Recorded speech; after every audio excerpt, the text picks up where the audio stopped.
So எல்லாருக்கும் வணக்கம். இன்றைக்கி ஒரு புதிய நாளில் ஒரு புதிய காரியங்கள் குறித்து நீங்கள் பார்க்க போகிறீங்க. ஸோ தொடர்ச்சியாக இந்த காணியான மக்களை குறித்து தான் இந்த தொகுப்பில் ஒவ்வொரு நாளும் உங்களுக்கு நான் காமிச்சிட்டே வரேன். ஏன்னா இந்த மக்களை குறித்து அதிகமான காரியங்கள் நீங்கள் தெரிந்து கொண்டால் மட்டும் இந்த மக்களுக்காக நீங்கள் ஜெபிக்க முடியும்.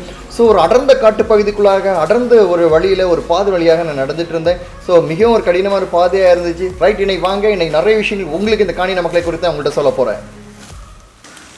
இந்த காணியான மக்களுடைய பொருளாதாரத்தின் ஒரு பகுதி வந்து காட்டில் வந்து தேன் எடுக்கிறது. ஸோ காட்டில் தேன் இருக்குன்னு சொன்னாங்க. இப்போ அதான் நாங்கள் பார்க்க போகிறோம். வாங்க உங்களுக்கு காமிக்கிறோம் தேன் எப்படி காட்டில் எப்படி தேன் இருக்கும், எப்படி வந்து எடுப்பாங்கன்னு சொல்லிட்டு.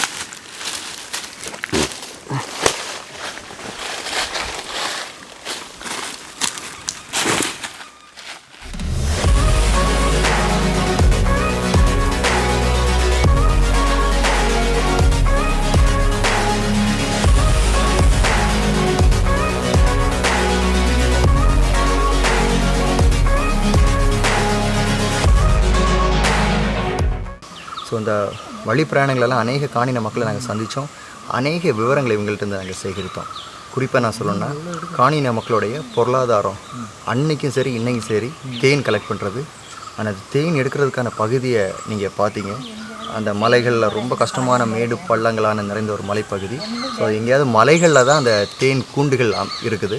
இயற்கையாக அமைக்கப்படுகிற தேன் கூண்டுகள் இருக்குது. அதுலேருந்து அந்த சீசன்ஸுக்கு ஏற்றவாறு தேன்களெல்லாம் சேகரிக்கிறாங்க. அப்படியும் காணின மக்கள் வந்து தங்களுடைய பொருளாதாரத்தினுடைய தேவைகளை சந்திப்பதற்கு இயற்கையின் மூலமாக அது அவங்களுக்கு ஒரு இயற்கையின் பிரசாதமாக அவங்களுக்கு அமைந்திருக்கு.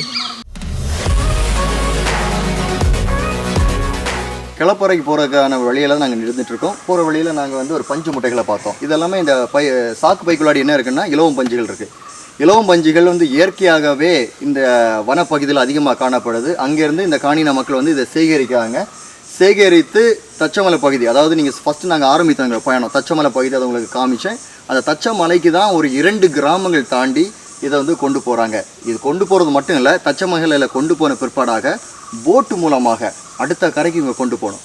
போட்டு மூலமாக அடுத்த கரைக்கு கொண்டு போனால் தான் இவங்க மார்க்கெட்டில் கொண்டு போய் இதை சேல் பண்ண முடியும். ஆனால் இவங்க எவ்வளோ கஷ்டப்பட்டு வராங்கன்னு பாருங்கள். நீங்கள் நாங்கள் வந்த வழி பாதைகள், அந்த மலைப்பாதைகள் எல்லாம் நீங்கள் பார்த்தீங்க. எவ்வளோ கிலோ வெயிட் ஆனாலுமே இப்படி தான் இந்த வழியாக தான் இவங்க தூக்கிட்டு போகணும் அன்றாட இவங்களுடைய பொருளாதார தேவைக்கு. இதுவும் அவங்களுடைய பொருளாதார தேவைகளில் ஒரு பகுதியாக இது அமைந்திருக்கு.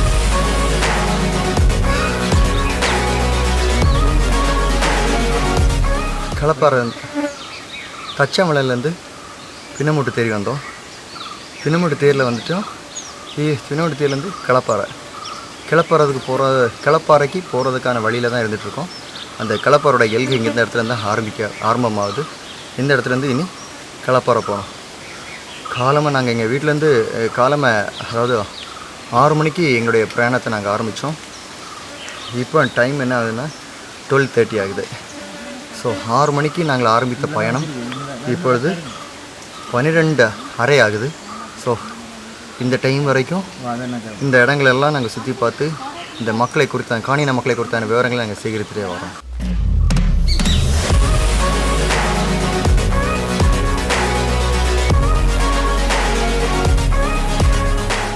இந்த காணின மக்களை குறித்த விவரங்களை சேகரிப்பதற்கான வந்த வழிகளை நீங்கள் பார்த்தீங்க.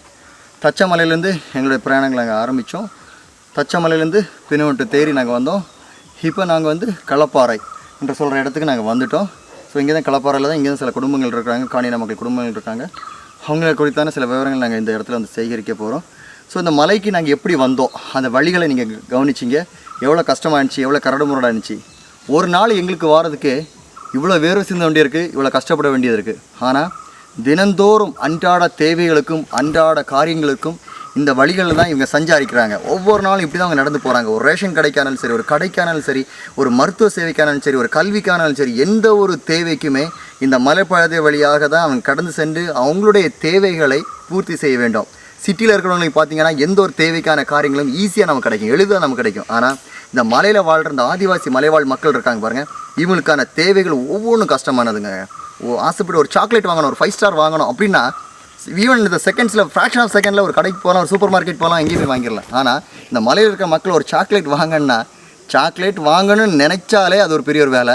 ஆனால் இந்த இடத்துலலாம் இறங்கி போய் அந்த இடத்துக்கு போய் அந்த கரைக்கு போய் போட்டில் போய் அடுத்த மறுகரைக்கு போய் அதுக்கு பிறகு தான் அந்த மார்க்கெட் அந்த சிட்டின்னு சொல்கிற இடம் கிட்டத்தட்ட எவ்வளோ கிலோமீட்டர்ஸ், எவ்வளோ தூரம், எவ்வளோ பிரயாணங்கள் தண்ணி வழியாக இருக்குது, மண் தரை வழியாக இருக்குது, சாலை வழியாக இருக்குது, அதே வேளையில் தண்ணி வழியாக இருக்குது. ஒரு சாக்லேட் வாங்கினா இவ்வளோ தூரங்கள் கடந்து சென்று தான் வாங்கணும். ஆனால் ஆண்டவர் நம்மளை எந்த அளவுக்கு ஆசீர்வாதமாக அந்த பகுதியில் வைத்திருக்கான்றதை குறித்து நம்ம நினைச்சு பார்க்கணும். அது மட்டும் இல்லை, இந்த மக்களை குறித்து தானே, இந்த காணின மக்களை குறித்து தானே தெளிவான விவரங்களை நீங்கள் அறிஞ்சிட்ருக்கீங்க. இந்த மக்களுக்காக நீங்கள் ஜெபிக்கணும், அதான் முக்கியமானது.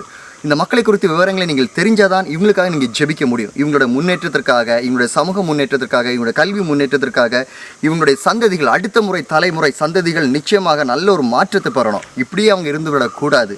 இவங்களுக்கு நாளைய ஒரு காலகட்டத்தில் நல்ல ஒரு சாலை வசதி இந்த இடத்துக்கு வரணும், நல்ல ஒரு கல்வி வளர்ச்சி வரணும், நல்ல ஒரு மருத்துவமனை வரணும். இப்படி எல்லா வசதிகள் வந்தால் தான் இந்த மக்களுக்கு இனி ஒரு வளர்ச்சியின் பாதையில், அடுத்த கட்ட வளர்ச்சியின் பாதையில் நம்மளால் கொண்டு போக முடியும். இங்கே இருக்கிற அடுத்த தலைமுறைகளை நல்ல பாதையில் முன்னேற்ற முடியும். ஸோ இந்த மக்களுக்காக நீங்கள் ஜெபிக்கிறது ஒரு முக்கியமான கடமை.